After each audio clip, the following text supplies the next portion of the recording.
So, Randy, my first question, John 16:33 says, "In this life," Jesus said, "you will have trial and tribulation, but take heart, I've overcome the world." My question is, what's the advantage of being a Christian when it comes to enduring hardships in this life?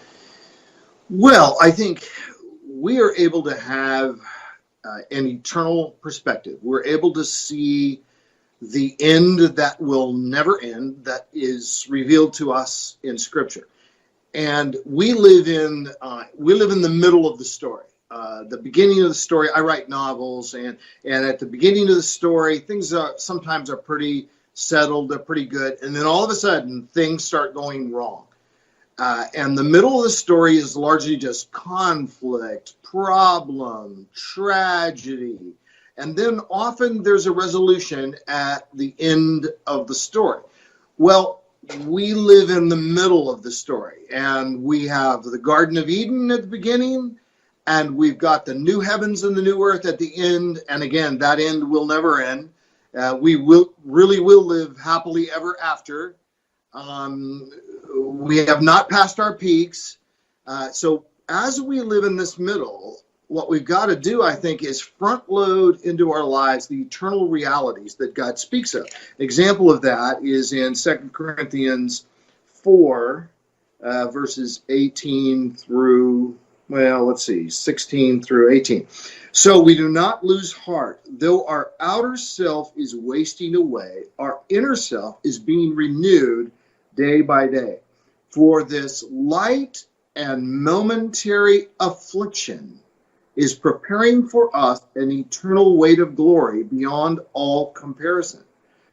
We look not to the things that are seen, but to the things that are unseen, for the things that are seen are transient or temporary, but the things that are unseen are eternal." And the point that I would really draw from that is that momentary affliction that's preparing for us the eternal weight of glory. So I'm stopping right now. A lot of feedback. Do I stand, friend? Yeah, it's breaking up for a minute. Stephen, you got that? Go ahead. Should I go ahead? All right.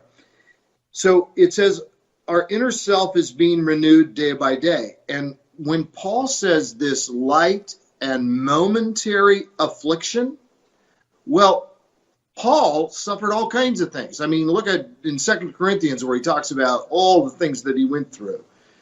But the thing that strikes me is what we are going through right now isn't just something we endure until it's done and we meet the Lord face to face. But it's actually something that God is using. He is preparing, he is using it to prepare us for what awaits us in heaven. And we're to enter into that life now. I mean, thinking about what you had just said about the fact, all the novels that you wrote, for us to get stuck in the middle of the story and not even read the beginning or the end, I mean, that's like us looking at Hardship and being stuck right in the middle of one of your novels, right? And I go, and what's the point? What are we going to think if we're stuck in the middle? Well, and I've often thought that if my characters were real people, and God's characters are real people, but if my characters were real people, they would beg me to not do this to them, but that's part of what makes the story the story is, the greatness of God's glory and the greatness of God's grace in particular comes out through the difficulties we face and how he empowers us to live through those and to live through those with a sense of happiness, joy, delight, and pleasure in him.